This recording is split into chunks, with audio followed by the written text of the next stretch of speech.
நண்பர்கள் அனைவருக்கும் வணக்கம். இன்னைக்கு நம்ம இந்த வீடியோல தமிழகத்தில் மீண்டும் பல மாவட்டங்களில் கனமழை என்ற தகவல் வெளியாகியுள்ளது. ஸோ அதை பத்தி தான் இப்ப நம்ம பார்க்க போறோம்.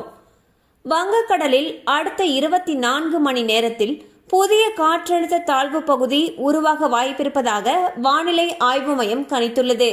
மேலும் காற்றின் வேக மாறுபாடு காரணமாக அடுத்த 2 நாட்களுக்கு தமிழகத்தில் மழை நீடிக்கும் என்றும் குறிப்பிடப்பட்டுள்ளது.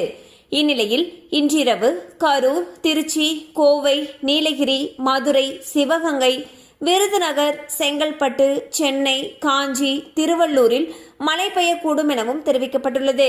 ஸோ பார்த்தீங்கன்னா தமிழகத்தில் மீண்டும் பல மாவட்டங்களில் கனமழைக்கு வாய்ப்பு இருப்பதாக வானிலை ஆய்வு மையம் அறிவிச்சிருக்காங்க. ஸோ மழை அதிகமாக பெய்யும் பட்சத்தில் அந்த பகுதிகளில் இருக்கக்கூடிய பள்ளி கல்லூரிகளுக்கு விடுமுறை விடப்படுவதற்கான வாய்ப்புகள் அதிக அளவில் இருக்கு. கண்டிப்பாக அந்த அப்டேட் உங்களுக்கு பயனுள்ளதாக இருந்திருக்கும் நம்புறோம். மேலும் இது போல அப்டேட்ஸ் உங்களை உடனே ரீச் ஆகணும்னு நினச்சிங்கன்னா நம்ம சேனலோட தொடர்ந்து இணைந்திருங்கள். தேங்க்யூ ஃபார் வாட்சிங்.